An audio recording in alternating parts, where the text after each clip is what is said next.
Hello বন্ধুরা, ALP দাদা চ্যানেলে সবাইকে স্বাগত জানাচ্ছি। তো CBT-1 পরীক্ষা সবারই আশা করি খুব ভালো হয়েছে। তো যাদের ভালো হয়নি মন খারাপের কিছু নেই। এবারে কাট অফ মার্কস কিন্তু অনেকটা ডাউন যাবে, ঠিক আছে। আর এটা অনলি আপনাকে পাস করতে হবে। এটা স্কোর বেশি বা কম নিয়ে কিছু লাভ নেই। যে একদম মাথায় পাস করবেন তারও যা ভ্যালু, আর যে ধরুন বিশাল বেশি মার্কস নিয়ে পাস করবেন তার ভ্যালু দুজনে সম্পূর্ণ একই, ঠিক আছে। তো এবার হচ্ছে আসল ফাইট, যেটা হচ্ছে CBT-2তে দুটো পার্ট রয়েছে, টেকনিক্যাল আর হচ্ছে একটা নন টেকনিক্যাল, মানে ট্রেড একটা রয়েছে আর একটা নন ট্রেড রয়েছে, ঠিক আছে। তো যাদের মোটামুটি হাতে আর অন্য কোনো অপশান নেই বা অন্য কোনো পরীক্ষা নেই মাথার উপরে, মানে রিসেন্ট বলছি, তো তাদেরকে বলবো যে ALP CBT-2-র জন্য প্রিপারেশান অলরেডি শুরু করে দাও। আমি CBT-1-এর সময় থেকেও বলছিলাম যে প্রিপারেশানটা শুরু করে দিতে।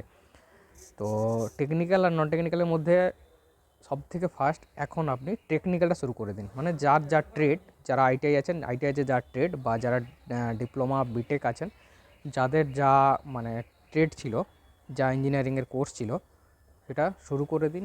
কেননা ওটাতে অনলি পাস করতে হবে, আর পাস করাটা কিন্তু কম্পালসারি, ঠিক আছে। CBT-1-এর মতোই CBT-2-এর পার্ট বি, যেটা টেকনিক্যাল পার্ট, সেটা কিন্তু পাস করাটা কম্পালসারি, ঠিক আছে। সেটা পাস না করলে কিন্তু আপনার CBT-2 যে মেন পার্ট এর কম্পিটিশানে আসবে না, ওটা আপনার আগে দেখা হবে। তো সেই জন্য বলছি, ওভার কনফিডেন্স একদম দেখানোর দরকার নেই।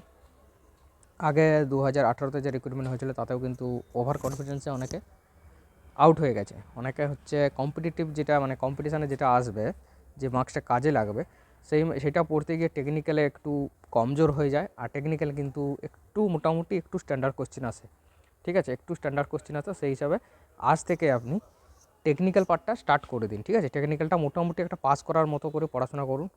তারপর হয়ে গেলে, মোটামুটি একটু কনফিডেন্স চলে এলে, তারপর আপনি নন টেকনিক্যাল পার্টে ঢুকে যাবেন, ঠিক আছে। সায়েন্স পার্টে ঢুকে যাবেন। তো কাট অফ মার্কস নিয়ে ভিডিও আমি 1-2 দিনের মধ্যে শীঘ্রই দিচ্ছি। কাট অফ মার্কস নিয়ে, কাট অফ মার্কস বেশি যাবে না। কাট অফ মার্কসের ভিডিও চলছে, ডেটাগুলো কালেকশান করছি। তো সেটাই বলবে, কাট অফ মার্কস এবার কিন্তু বেশি যাবে না। যারা মোটামুটি মাথায় পাস করবে বলে ভেবেছেন, তাদেরকেও বলবো আপনার CBT-2-র জন্য প্রিপারেশান অলরেডি শুরু করে দিন, ঠিক আছে। আর তবু একটু আঁচ দিয়ে রাখি, কাট অফ মার্কস কিন্তু মোটামুটি মাথায় যাবে। STর ক্ষেত্রে কিছু বলার নেই। STতে মোটামুটি কোয়ালিফাই করলেই আপনার কোয়ালিফাই করে যাবেন, মিনিমাম কোয়ালিফাইং যে মার্কসটা আছে।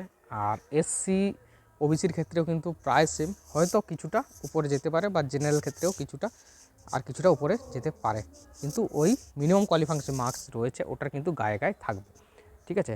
তারপরে মার্কসের কথা বলছি। তারপরে ধরুন আপনার নর্মালাইজেশন আছে বা পার্সেন্টাইলের একটা ফর্মুলা দিয়েছে, সেই হিসাবে কিন্তু আপনার যে মার্কস আছে, সেই মার্কস হিসাবে কিন্তু আপনার কোয়ালিফাইং মার্কসটা সিলেক্ট হবে, ঠিক আছে। তো সেটা আমি ডিটেলস ভিডিও বানাতে বলে দেবো। এখন এটুকু বলার যে আপনারা টাইম নষ্ট না করে তাড়াতাড়ি কিন্তু পড়াশোনা শুরু করে দিন, কেননা কিন্তু টাইম বেশি পাবেন না, ঠিক আছে। রেজাল্টের পরেও হয়তো আপনার যে CBT-2 এর এক্সাম শিডিউল দিয়ে দিতে পারে, ঠিক আছে। তো চলুন, বাই, এটুকু বলার ছিল। ধন্যবাদ।